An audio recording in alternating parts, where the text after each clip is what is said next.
Last county match లో మన భాష ఆడిన ఆట చూసి మన ఆడియన్స్ మొత్తం మంచిగా చిల్లయ్యారు. కానీ భాష మాత్రం గెలవలేకపోయాడు. కానీ ఈసారి భాష తన విశ్వరూపం చూపించాలని చెప్పి ఎలాగైనా మ్యాచ్ గెలవాలని చెప్పి మన ముందుకైతే వస్తా ఉన్నాడు. ఒకసారి మ్యాచ్ స్టార్ట్ చేసే ముందు మనం ఆడియన్స్ అడగదాం భాష మ్యాచ్ గెలుస్తాడా లేదా అనేది. కౌంటీ మ్యాచ్ ఎవరికన్నా? భాష వర్సెస్ ఆసిఫ్ 6 బాళ్ళకి ఒక్క 6 కొట్టాలా, చూద్దాం కొడతాడో లేదో. బదులా భాషకి ఆసిఫ్ కి మ్యాచ్ 6 బాళ్ళకి ఒక 6 కొట్టాలా, కొడతాడా లేదా? కొట్టడు. నమ్ముతున్నాం అయితే ఖచ్చితంగా కొట్ట. Confidence okay. ఏమిటండి మీరు మాట్లాడేది?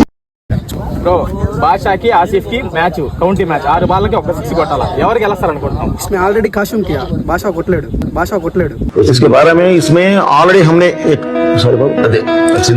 ऑलरेडी हमने बोल दिया, ऑलरेडी काशन किया. ఆడియన్స్ అందరూ భాష కొట్టలేడని చెప్పైతే గట్టిగా నమ్ముతా ఉన్నారు.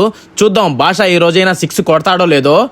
బౌలర్ ఫస్ట్ బాల్ వేయడానికైతే రెడీగా ఉన్నాడు. First ball of the first over. భాష పెద్ద దెబ్బ కొట్టడానికి ప్రయత్నం, కానీ బాల్ అయితే 6 పోలేదు. ఎక్కడైతే బాల్ ని కొట్టాడో బాల్ కూడా అక్కడే ఉంది. బాల్ ముందుకి పోనంటుంది. చూద్దాం నెక్స్ట్ బాల్ అయినా కొడతాడో లేదో. Second ball of the match. భాష పెద్ద దెబ్బ కొట్టడానికి ప్రయత్నం, కొట్టి పండుకాడు, వెళ్ళిపోయింది 6. దీంతో మన భాష అయితే రివెంజ్ తీర్చుకున్నాడు అనమాట. భాష ఫస్ట్ టైం మళ్ళీ తన బ్యాటింగ్ సత్తా చూపించి విన్నర్ అయిపోయాడు. ఇలాంటి మరెన్నో మంచి మంచి కౌంటీ మ్యాచ్లు చూడడానికి మన పేజ్ని ఫాలో చేసుకోండి గాయస్. మళ్ళీ ఒక మంచి కౌంటీ మ్యాచ్తో వస్తా ఉంటా. బాయ్.